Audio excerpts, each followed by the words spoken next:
नमस्कार आप सभी को। उम्मीद करता हूँ आप सब बहुत अच्छे से होंगे और आप सबकी तैयारी भी विधिवत सही दिशा में चल रही होगी। स्वागत है एक बार फिर से आप सभी का 17th बीपीएससी को लेकर के जो आपका करंट अफेयर्स रिवीजन सीरीज चल रहा है उसमें मैं एक बार फिर से स्वागत करता हूँ। और रिवीजन सीरीज़ के अंतर्गत ये आपको थर्ड वीडियो है। आप में से बहुत सारे लोग बोलते हैं कि सर वीडियो नहीं मिली। आपको बता दें कि आपकी जो वीडियो मिलती है वो सोमवार से शुक्रवार मिलती है। शनिवार और रविवार को आपका रिवीजन डे होता है, इस दौरान आपको कोई भी वीडियो नहीं मिलती है। तो सोमवार से शुक्रवार रेगुलर बेसिस पे आपको वीडियो मिल रही है। हाँ, समय में थोड़ा सा अनिश्चितता है, लेकिन निश्चित तौर पे यदि आप टेलीग्राम ग्रुप से जुड़े हो तो वीडियो आपको मिल रही है और प्रयास रहेगा कि आगे से रेगुलर जो निश्चित समय है उसी समय पर आपको वीडियो दिया जाए। सबसे पहले हम बात कर रहे हैं 27वें, जो हम आज की चर्चा की शुरुआत कर रहे हैं। सबसे पहला जो हमारा टॉपिक है आज का वो है 27वां राष्ट्रीय युवा महोत्सव। 27वां राष्ट्रीय युवा महोत्सव, 27वां राष्ट्रीय युवा महोत्सव 2024 की बात हो रही है। देखो इतने आराम से पढ़ा रहा हूँ, साथ साथ नोट्स बनाते हुए चलिएगा। 27वां राष्ट्रीय युवा महोत्सव की बात हो रही है। आपको बता दें इसका आयोजन किया गया नासिक में। कहाँ पे इसका आयोजन हुआ? नासिक में इसका आयोजन हुआ और भारतीय प्रधानमंत्री द्वारा इसका, आप कह सकते हो, इसका जो उद्घाटन था वो भारतीय प्रधानमंत्री द्वारा किया गया। यदि आपसे पूछ लिया जाए कि राष्ट्रीय युवा महोत्सव जो है कौन सा मंत्रालय मनाता है, तो याद रखना है आपको ministry of youth affairs, ministry of youth affairs and sports, ministry of youth affairs and sports जो है ये इसको मनाता है। ये आपको पता होना चाहिए। वर्ष 1985 से लगातार ये मनाया जा रहा है। वर्ष 1985 से लगातार इसको मनाया जा रहा है, लगातार ये मनाया जा रहा है, ये आपको पता होना चाहिए। इसके साथ साथ आपको एक जानकारी मैं यहाँ पे और दे दूँ कि यदि आपसे पूछ लिया जाए कि अंतर्राष्ट्रीय युवा दिवस कब मनाया जाता है, यदि आपसे पूछ लिया जाए अंतर्राष्ट्रीय युवा दिवस, अंतर्राष्ट्रीय युवा दिवस कब मनाया जाता है, तो आपको बताना होगा कि अंतर्राष्ट्रीय युवा दिवस जो है वो 12 अगस्त को मनाया जाता है। और 12 अगस्त को क्यों मनाया जाता है? क्योंकि इस दिन होता है स्वामी विवेकानंद का जन्मदिवस। स्वामी विवेकानंद का जन्मदिन इसी दिन होता है 12 अगस्त को, और इसीलिए हम इस दिन को अंतर्राष्ट्रीय युवा दिवस के रूप में मनाते हैं। आपको पता होगा नासिक कहाँ पे है? नासिक पड़ता है महाराष्ट्र में। ठीक है, कहाँ पड़ता है? महाराष्ट्र में। और महाराष्ट्र की हम बात कर रहे हैं, ध्यान दीजिएगा, महाराष्ट्र में एक स्थान है हिंगोली। हिंगोली नामक एक स्थान है महाराष्ट्र में, हिंगोली। और ये जो हिंगोली नामक स्थान है यहाँ पे लीगो ऑब्जर्वेटरी बनाई गई है। लीगो ऑब्जर्वेटरी, या इसी को बोलते हैं वेधशाला, लीगो वेधशाला। तो लीगो नामक जो वेधशाला है वो कहाँ पे स्थापित की गई है? भारत में हिंगोली महाराष्ट्र में स्थापित की गई है। और ये जो लीगो है, ये लीगो कंपनी है अमेरिका की। तो अमेरिका की लीगो नामक कंपनी ने लीगो ऑब्जर्वेटरी जो है वो हिंगोली महाराष्ट्र में स्थापित किया है, ये आपको पता होना चाहिए।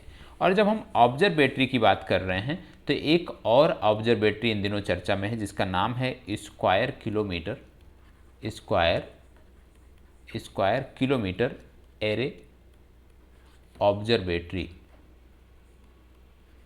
ठीक है, स्क्वायर किलोमीटर एरे ऑब्जर्वेटरी। और आपको बता दें कि इसका सदस्य बनने के लिए, स्क्वायर किलोमीटर एरे ऑब्जर्वेटरी का सदस्य बनने के लिए भारत सरकार ने 1250 करोड़ रुपए जो है इस संस्था को दिए हैं। मतलब इसके विकास में, क्योंकि अभी इसका निर्माण किया जा रहा है, तो इसके निर्माण के लिए, इसके विकास के लिए भारत सरकार द्वारा 1250 करोड़ रुपए दिए गए हैं, ये आपको पता होना चाहिए।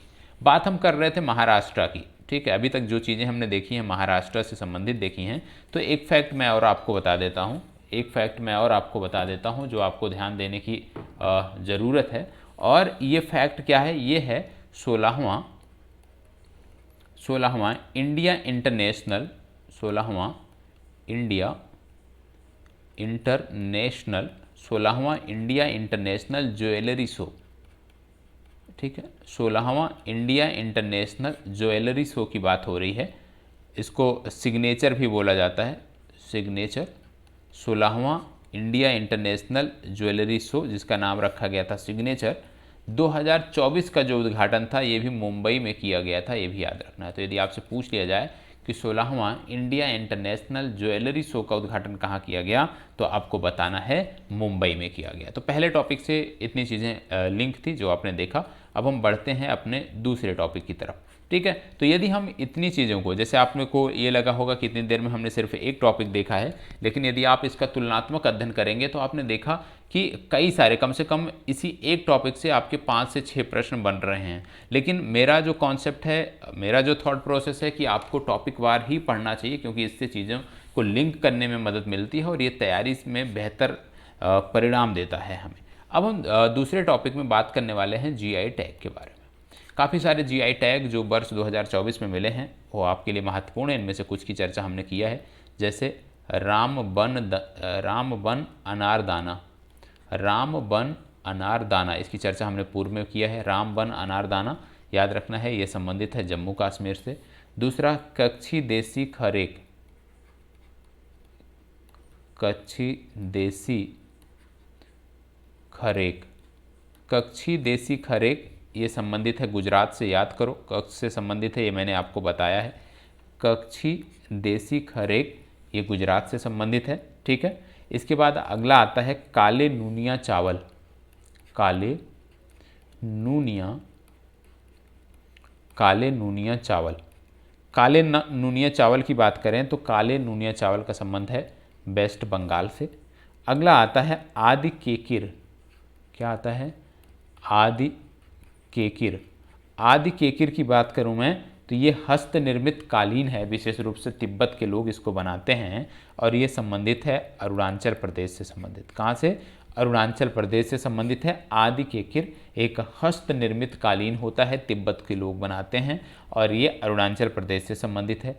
दूसरा यहीं से संबंधित है बांचो, बांचो, बांचो क्या है, ये लकड़ी का शिल्प होता है, ठीक है, लकड़ी शिल्प होता है बांचो, और लकड़ी शिल्प बांचो जो है ये भी अरुणाचल प्रदेश से संबंधित है।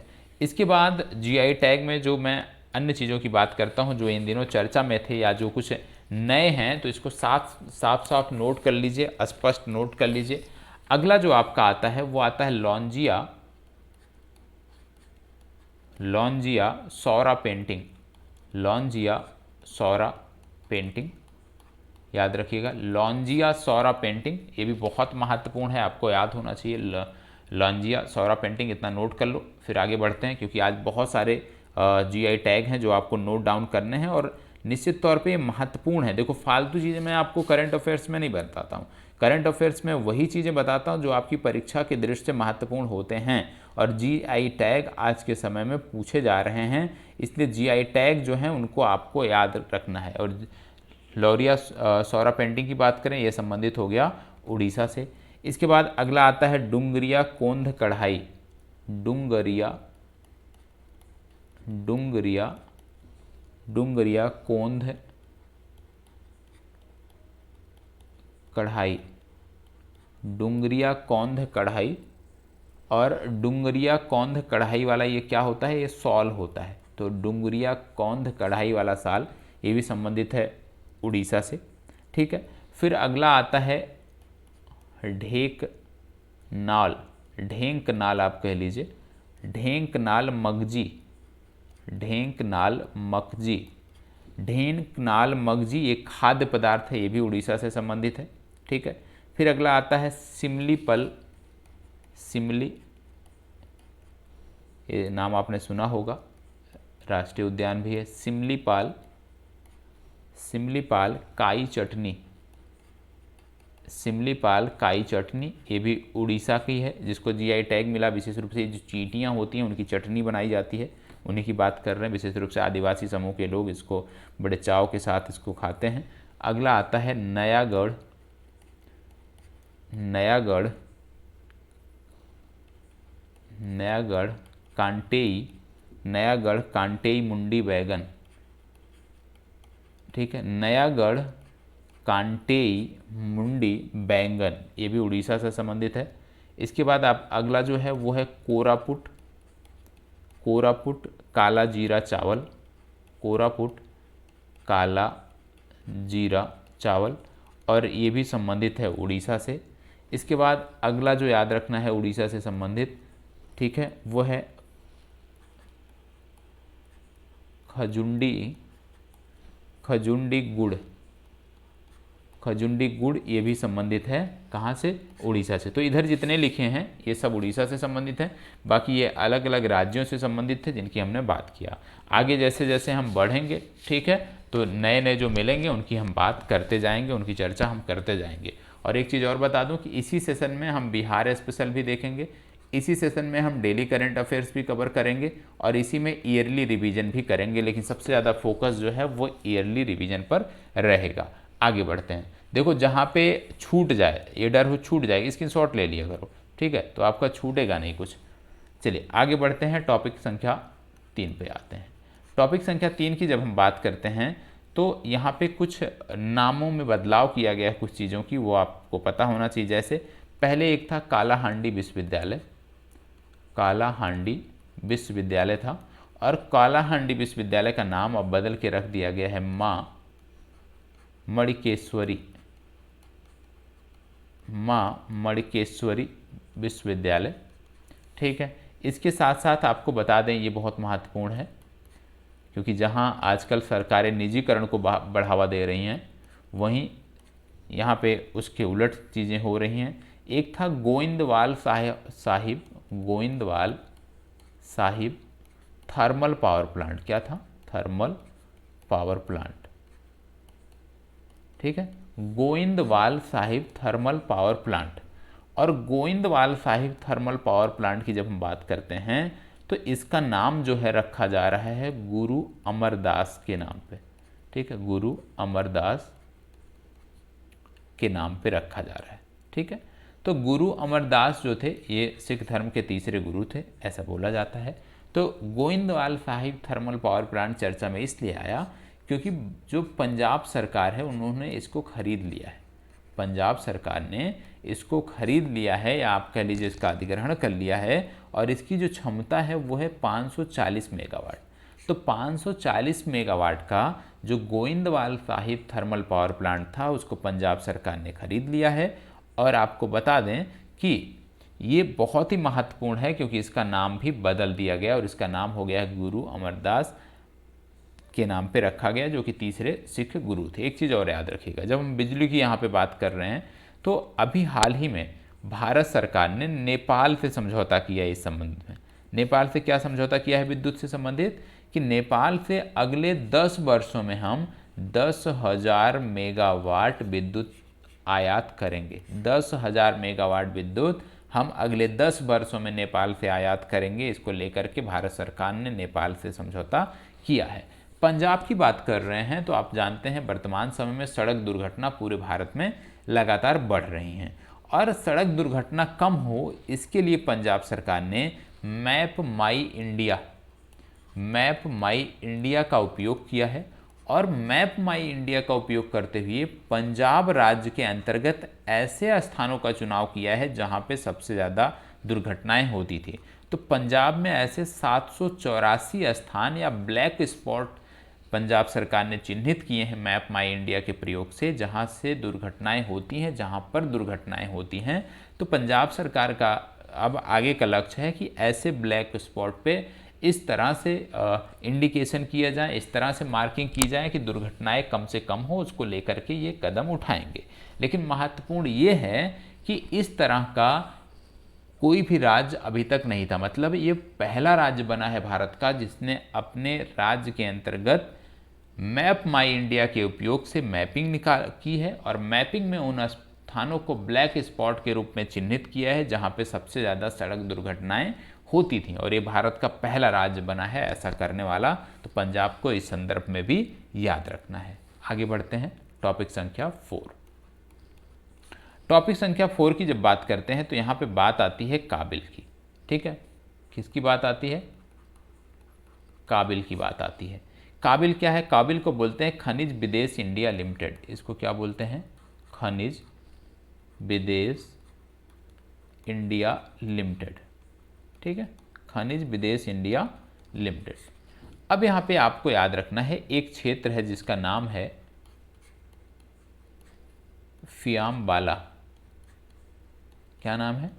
फियाम्बाला क्षेत्र। एक क्षेत्र है जिसका नाम है फियाम्बाला क्षेत्र, और फियाम्बाला जो क्षेत्र है ये संबंधित है अर्जेंटीना में।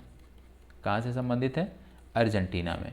तो जो काबिल है या जो खनिज विदेश इंडिया लिमिटेड है, इसने फियाम्बाला क्षेत्र जो कि अर्जेंटीना का है, यहाँ पे 211 करोड़ रुपए का निवेश किया है। ठीक है, 211 करोड़ रुपए का निवेश फियाम्बाला क्षेत्र में किया गया है। इसका मतलब फियाम्बाला क्षेत्र किसी खनिज में समृद्ध होगा। तो ये जो जिस खनिज में समृद्ध है उसका नाम है लिथियम। और आप जानते हैं लिथियम ट्रायंगल की यदि हम बात करें तो लिथियम ट्रायंगल में 3 देश आते हैं। पहला आता है अर्जेंटीना, ठीक है, दूसरा देश इसमें आता है चिली और तीसरा देश आता है बोलीविया। तो आपको याद रखना है कि आपसे प्रश्न में सिर्फ इतना पूछा जाएगा कि हाल ही में चर्चा में रहा फियाम्बाला क्षेत्र का संबंध कहाँ से है, तो आप बताएंगे अर्जेंटीना से है।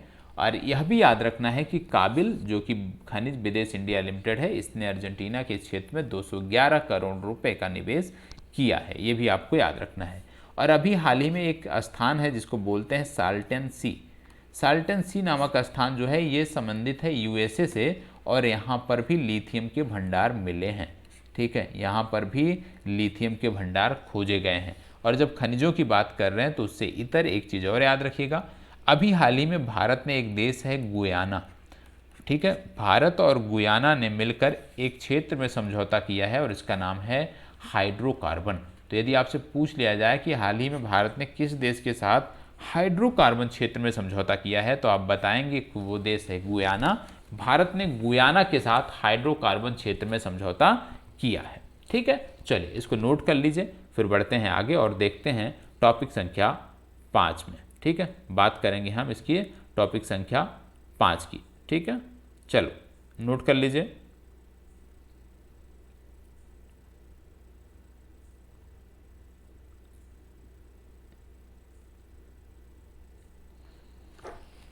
चलिए आगे बढ़ते हैं, उम्मीद करता हूँ नोट कर लिया होगा आपने। अब हम आ गए हैं टॉपिक संख्या 5। टॉपिक संख्या 5 में 2 चीज़ों की बात हो रही। पहला आप जानते हैं Indian penal code. Indian penal code आप जानते हैं 1860 का ये कानून था, इसको अब समाप्त किया गया है और इसके स्थान पे आ गई है भारतीय न्याय संहिता। भारतीय न्याय संहिता। तो अभी हाल ही में एक परीक्षा हुई थी, वहाँ पे एक प्रश्न था, वहीं से मैंने उठाया है। वहाँ पे था कि भारतीय न्याय संहिता के अनुसार जो है हिट एंड रन जो केस हैं, हिट एंड रन वाले मामले में क्या प्रावधान किया गया है। तो याद रखिएगा भारतीय न्याय संहिता में हिट और रन वाले केस में 10 साल की सज़ा या 7 लाख रुपए जुर्माना। ठीक है, 7 लाख रुपए जुर्माना या दोनों। तो याद रखिएगा भारतीय न्याय संहिता के अंतर्गत हिट एंड रन केस में 10 साल का जुर्माना या 7 लाख रुपए जुर्माना, या आप कह लीजिए 10 साल की कैद और 7 लाख रुपया जुर्माना दोनों शामिल है। ठीक है, चलिए आगे बढ़ते हैं। टॉपिक संख्या 6। टॉपिक संख्या 6 की बात करते हैं तो एक मुहिम चलाई गई है शिकायत निवारण को लेकर के, जिसका नाम है आवाम से आवाम के लिए। आवाम से आवाम के लिए। ठीक है, आवाम से आवाम के लिए ये क्या है? जम्मू कश्मीर सरकार ने शुरू किया है शिकायत निवारण के लिए, ये आपको याद रखना है। ठीक है, चलिए आगे बढ़ते हैं। अगला ये महत्वपूर्ण है, यह राष्ट्रीय एक जिला एक उत्पाद पुरस्कार 2023। राष्ट्रीय एक जिला एक उत्पाद पुरस्कार 2023। राष्ट्रीय एक जिला एक उत्पाद पुरस्कार 2023। सबसे पहले इसमें आता है कि कौन सा जिला टॉप पे रहा। तो जिलों की जब हम बात करते हैं तो सबसे पहले आता है कि एग्रीकल्चर में यदि हम देखें, एग्रीकल्चर या कृषि उत्पाद के अंतर्गत यदि हम देखें तो यहाँ पे सबसे पहले आता है आंध्र प्रदेश का एक जिला, और इस जिले का नाम है अल्लूरी सीतारमन राजू। अल्लूरी सीतारमन राजू। अल्लूरी सीतारमन राजू ये जिला है, और आपको बता दें आंध्र प्रदेश का है, ये टॉप पे रहा है। इसको गोल्ड मेडल मिला है। क्यों गोल्ड मेडल मिला है? अपने एक कृषि उत्पाद के लिए जिसका नाम है अराकू कॉफ़ी। ठीक है, तो याद रखना है अल्लूरी सीतारमन जो इनका डिस्ट्रिक्ट है, ठीक है, उसको अराकू कॉफ़ी के लिए गोल्ड मेडल मिला है। किसमें? राष्ट्रीय एक जिला एक उत्पाद के अंतर्गत। अब यदि हम ऐसे डिस्ट्रिक्ट की बात करें जो नॉन एग्रीकल्चर कैटेगरी में हैं, तो नॉन एग्रीकल्चर कैटेगरी में भी इनका जिला आता है काकीनाडा। ये भी आंध्र प्रदेश का है, काकीनाडा। और काकीनाडा जिला का एक उत्पाद है जिसको बोलते हैं, नोट कर लीजिएगा, अलग लिख देता हूँ मैं। दूसरा, नॉन एग्रीकल्चर कैटेगरी में यदि हम भारत के सर्वश्रेष्ठ डिस्ट्रिक्ट की बात करें एक जिला एक उत्पाद वाले कैटेगरी के अंतर्गत, तो ये आता है काकीनाडा। काकीनाडा जिला भी पड़ता है आंध्र प्रदेश में, और यहाँ का एक उत्पाद है नॉन एग्रीकल्चर में जिसका नाम है उपादा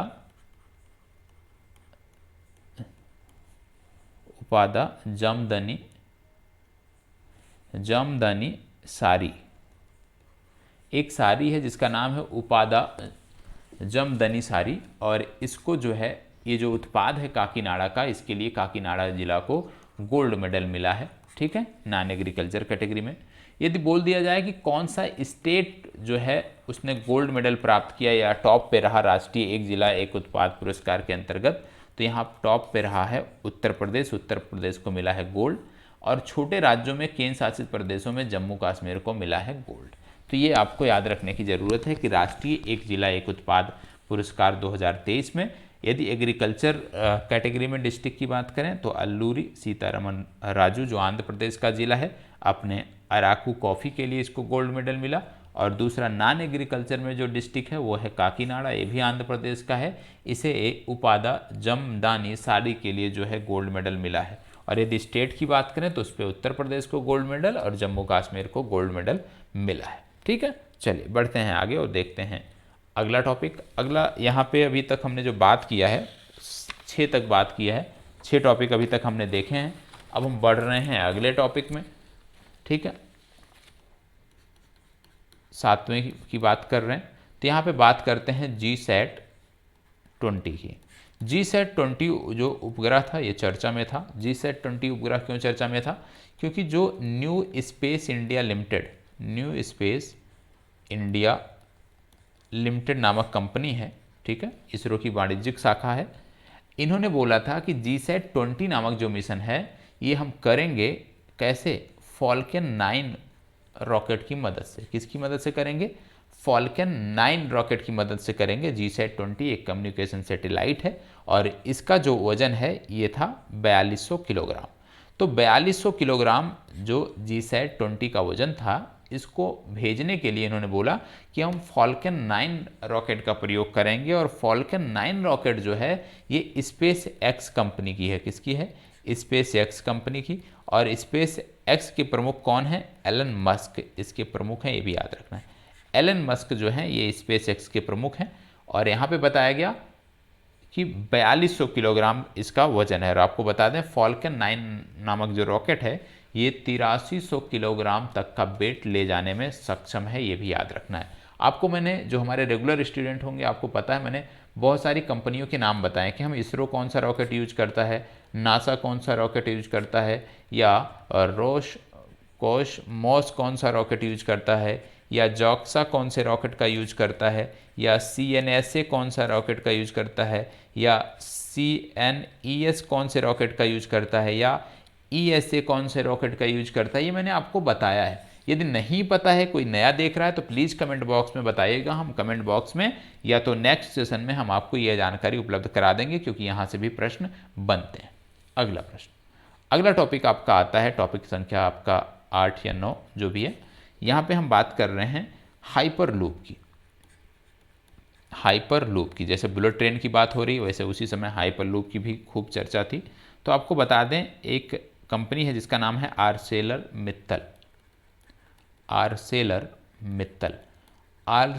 मित्तल नामक ये जो कंपनी है, इन्होंने भारत में हाइपर लूप तकनीकी के विकास के लिए जो है समझौता किया था। किससे? IIT मद्रास से। इन्होंने किससे समझौता किया? IIT मद्रास से समझौता किया, ये आपको पता होना चाहिए। तो याद रखिएगा, आर्सेलर मित्तल ने हाइपर लूप तकनीकी के लिए आईआईटी मद्रास से समझौता किया है। और आपको यह भी बता दें कि एशिया का पहला हाइपरलूप, एशिया का पहला हाइपरलूप, एशिया का पहला हाइपरलूप टेस्ट ट्रैक, ठीक है, एशिया का पहला हाइपरलूप टेस्ट ट्रैक जो है ये आईआईटी मद्रास में बनाया गया है। कहाँ पे बनाया गया? आईआईटी मद्रास में बनाया गया है डिस्कवरी कंपनी द्वारा। तो याद रखिएगा, एशिया का पहला हाइपरलूप टेस्ट ट्रैक जो है वो आईआईटी मद्रास में बनाया गया है डिस्कवरी कंपनी द्वारा। अब जैसे हमने आईआईटी मद्रास की बात किया तो आपको पता होगा आईआईटी मद्रास की जब हम बात कर रहे हैं, अभी हाल ही में NIRF रैंकिंग आई, शायद आज ही आई है, ठीक है। और NIRF रैंकिंग में, नेशनल इंस्टीट्यूट रैंकिंग फ्रेमवर्क में जो टॉप पे संस्थान है ओवरऑल कैटेगरी में वो आपका है आईआईटी मद्रास, ठीक है। इस बार ये रैंकिंग चर्चा में इसलिए है क्योंकि पहली बार इसमें ओपन यूनिवर्सिटी को जोड़ा गया। जो मुक्त विश्वविद्यालय होते थे ओपन यूनिवर्सिटी, उनको जोड़ा गया। और ओपन यूनिवर्सिटी की कैटेगरी में जो टॉप पे है उसको बोलते हैं इग्नू, ठीक है, Indira Gandhi national open university, ये इस कैटेगरी में टॉप पे है। तो ये वाली कैटेगरी इस बार परीक्षा के लिए बहुत महत्वपूर्ण है, इसको याद रखने की ज़रूरत है, ठीक है। इसके साथ साथ आपको बता दें एक चीज़ और याद रखिएगा, NHAI है हमारा, NHAI, ठीक है। जाने दो, ये उतना महत्वपूर्ण नहीं है, इसको छोड़ दो। चलिए आगे बढ़ते हैं। अगला टॉपिक आपका 9 नंबर या 10 नंबर जो भी है इसकी बात कर लेते हैं। यहाँ पे उसी से जोड़ के आप देख सकते हो, अभी नए टॉपिक की चर्चा नहीं करते, हम NIRF रैंकिंग की बात कर रहे थे, आईआईटी मद्रास की बात करते, मतलब शैक्षणिक संस्थानों की बात कर रहे थे। तो उसी से जोड़ के मैं एक फैक्ट आपको बता देता हूँ। एक राज्य है हमारा जहाँ पे एक कार्यक्रम चल रहा था जिसका नाम था गुणोत्सव 2024। और ये जो गुणोत्सव 2024 कार्यक्रम था, इस कार्यक्रम के अंतर्गत 40 लाख बच्चों का, याद रखिएगा 40 लाख बच्चों का असेसमेंट किया जाता था, ठीक है, 40 लाख बच्चों का असेसमेंट किया जाता था, ये आपको याद रखना है। और ये संबंधित कहाँ से है? ये संबंधित है असम से, ठीक है। तो गुणोत्सव 2024 जो कार्यक्रम है ये असम सरकार ने चलाया था और यहाँ पे 40 लाख बच्चों का असेसमेंट जो है ये किया जाएगा। एक बहुत बड़ा असेसमेंट प्रोग्राम आप कह सकते हैं कि असम सरकार का है। इसके साथ साथ आपको बता दें एक कार्यक्रम और था, प्रेरणा अनुभव पर आधारित शिक्षा कार्यक्रम, प्रेरणा अनुभव पर आधारित शिक्षा कार्यक्रम, ठीक है, प्रेरणा अनुभव पर आधारित शिक्षा कार्यक्रम, प्रेरणा अनुभव पर आधारित शिक्षा कार्यक्रम। यहाँ पे यह याद रखना है कि प्रेरणा अनुभव पर आधारित जो शिक्षा कार्यक्रम है यह एक वर्नाकुलर स्कूल में चलाया गया है। और ये वर्नाकुलर स्कूल कहाँ पे है? वडनगर में। वडनगर में एक वर्नाकुलर स्कूल में जो है इसको चलाया जा रहा है, ठीक है, वर्नाकुलर स्कूल में इसको चलाया जा रहा है प्रेरणा अनुभव पर आधारित शिक्षा कार्यक्रम। वडनगर जो शहर है, ऐसा बोला जाता है कि ये विश्व का सबसे पुराना शहर है जहाँ आज भी लोग रहते हैं। और ये जो वर्नाकुलर स्कूल यहाँ पे है वडनगर में, इसकी स्थापना 1888 में की गई थी। और ये पड़ता है कहाँ पे? मेहसाणा में। मेहसाणा जिला पड़ता है गुजरात में। तो गुजरात के मेहसाणा जिले का जो वडनगर है ये भारत का ही नहीं बल्कि विश्व का सबसे पुराना शहर है जहाँ पर आज भी लोग रहते हैं, दुनिया का सबसे पुराना शहर है। और यहीं के वर्नाकुलर स्कूल में प्रेरणा अनुभव पर आधारित जो शिक्षा कार्यक्रम है वो चलाया जा रहा है। ये मेहसाणा गुजरात से संबंधित है, ठीक है। चलिए आगे बढ़ते हैं। यहीं पे एक तथ्य मैं और आपको बता देता हूँ। भारत सरकार एक कार्यक्रम चला रही है भारतमाला, और भारतमाला कार्यक्रम का जो चरण 1 है इसका विस्तार कर दिया गया है। अब ये कार्यक्रम 2027-28 तक चलेगा, ये आपको याद रखने की ज़रूरत है, ठीक है। अगला आता है स्वास्थ्य से संबंधित एक घटनाक्रम देख लेते हैं। अगला फैक्ट है लक्ष्य। एक लक्ष्य है, जैसे विभिन्न रोगों का उन्मूलन का लक्ष्य होता है उसी तरह से है राष्ट्रीय सिकिल सेल एनीमिया, राष्ट्रीय सिकिल सेल एनीमिया, ठीक है, राष्ट्रीय सिकिल सेल एनीमिया उन्मूलन कार्यक्रम, राष्ट्रीय सिकिल सेल एनीमिया उन्मूलन कार्यक्रम। और आपको बता दें कि राष्ट्रीय सिकिल सेल एनीमिया उन्मूलन जो कार्यक्रम है 1 जुलाई 1924 से ये प्रारंभ किया गया था। कहाँ से? शहडोल जिले से प्रारंभ किया गया था। शहडोल मध्य प्रदेश में एक जिला पड़ता है शहडोल, वहीं से ये प्रारंभ किया गया था। और इसके अंतर्गत बताया गया है कि वर्ष 2047 में जो है वो सिकल सेल एनीमिया का उन्मूलन हो जाएगा। ठीक है, चलिए आगे बढ़ते हैं। अगला आता है 19th नॉन अलाइंग मूवमेंट, या इसी को बोलते हैं नैम, या गुट निरपेक्ष संगठन इसी को बोलते हैं। तो गुट निरपेक्ष संगठन की 19वीं जो बैठक है, 19वीं जो शिखर सम्मेलन है, ये होने वाला है कहाँ पे? युगांडा में। ठीक है, युगांडा की राजधानी कंपाला है, तो यहाँ पे ये होने वाला। तो यदि आपसे पूछ लिया जाए कि गुट निरपेक्ष शिखर सम्मेलन 19वां कहाँ पे होने वाला है, तो आप बताएंगे युगांडा। युगांडा कंपाला की राजधानी है, और इसमें भाग लेने के लिए जो जाएंगे वो जाएंगे एस जयशंकर, जो कि हमारे विदेश मंत्री। ठीक है, तो इसमें कौन भाग लिया? हमारे विदेश मंत्री एस जयशंकर ने इसमें भाग लिया। ये आपको याद रखने की ज़रूरत है। आगे बढ़ते हैं, आगे कुछ चीज़ें और देख लेते हैं। सबसे पहले बात आती है राष्ट्रीय खेल प्रोत्साहन पुरस्कार की। अभी ये हॉकी में हमने पदक जीता, आपको पता होगा, कांस्य पदक जीता। तो राष्ट्रीय खेल प्रोत्साहन जो पुरस्कार थे 2023, इसमें कॉरपोरेट सामाजिक उत्तरदायित्व के माध्यम से जो पुरस्कार दिया गया वो उड़ीसा खनन निगम लिमिटेड को दिया गया, क्योंकि उड़ीसा खनन निगम लिमिटेड ने बेहतर काम किया है, चाहे वो खिलाड़ियों को आप कह सकते हैं स्पॉन्सर करके या खिलाड़ियों की अन्य वित्तीय सहायता करके। तो इसको लेकर के उड़ीसा खनन निगम लिमिटेड को ये पुरस्कार मिला है। ठीक है, इसके साथ साथ आपको बता दें, ये छोटे छोटे फैक्ट हैं, जैसे ई समृद्धि पोर्टल। ई समृद्धि पोर्टल, ई समृद्धि पोर्टल याद रखना है। ई समृद्धि पोर्टल विशेष रूप से अरहर की दाल की खरीद को लेकर के है। ई समृद्धि पोर्टल जो बनाया गया है वो अरहर की दाल की खरीद को लेकर के बनाया गया है, ये आपको याद रखना है। इसके साथ साथ हम एक देश है, हमारा पड़ोसी देश है, जिसका नाम है मॉरिशस, आप कह सकते हैं। मॉरिशस जो देश है, इसके साथ हम ज्वाइंट स्मॉल सैटेलाइट बना रहे हैं। ज्वाइंट स्मॉल सैटेलाइट हम बना रहे हैं। तो ज्वाइंट स्मॉल सैटेलाइट बनाने के लिए भारत सरकार ने मॉरिशस के साथ एक सहयोग किया है, ये आपको पता होना चाहिए। इसके साथ साथ एक फैक्ट और याद रखना है, रानी दुर्गावती अन्न प्रोत्साहन योजना, रानी दुर्गावती अन्न प्रोत्साहन योजना, अन्न प्रोत्साहन योजना।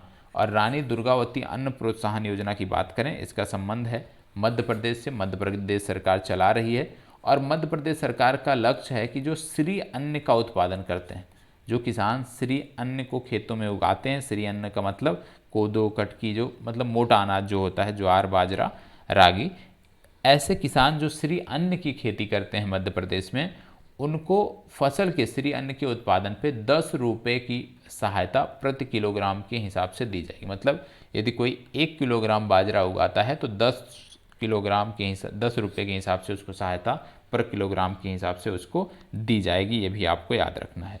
इसके साथ साथ ये भी याद रखना है कि वेटलैंड सिटी प्रमाणन हेतु, वेटलैंड सिटी, भारत का पहला वेटलैंड सिटी कौन सा होगा, इसको लेकर के भारत सरकार ने 3 शहरों के नाम दिए हैं रामसर कन्वेंशन के अंतर्गत। पहला दिया है इंदौर, ठीक है, पहला इंदौर। दूसरा दिया है भोपाल, क्योंकि यहाँ पर भी बहुत सारी झीलें हैं। और तीसरा दिया है उदयपुर। अब आगे क्या होता है वो मैं करंट में बताऊंगा, लेकिन अभी के लिए 3 नामांकन भारत सरकार की तरफ से किए गए हैं, इंदौर, भोपाल और उदयपुर, वेटलैंड सिटी को लेकर के। अभी भारत में कोई भी वेटलैंड सिटी नहीं है, उसको लेकर के ये कॉन्सेप्ट है, याद रखना है। इसके साथ साथ आज का लास्ट करंट अफेयर्स, दीव में अभी बीच गेम हुए थे, दीव में अभी बीच गेम हुए थे। और दीव में जो बीच गेम हुए 2024 में, ये पहली बार हुए। दीव में जो बीच गेम हुए वो पहली बार हुए। और कहाँ पे हुए? ये घोघला बीच में हुए, ये भी याद रखना, घोघला बीच पर ये संपन्न हुए। तो दीव बीच गेम कहाँ पे संपन्न हुए? घोघला बीच पर संपन्न हुए। और इनका समापन कहाँ पे हुआ? INS खुकरी पर इनका समापन हुआ। ठीक है, नौसेना का एक जहाज है INS खुकरी, जहाँ पर इसका समापन हुआ। तो ये दोनों याद रखना है। तो आज के लिए इतना ही, मिलते हैं कल, तब तक के लिए इसी प्रकार हमारे साथ बने रहें। धन्यवाद, बहुत बहुत आभार।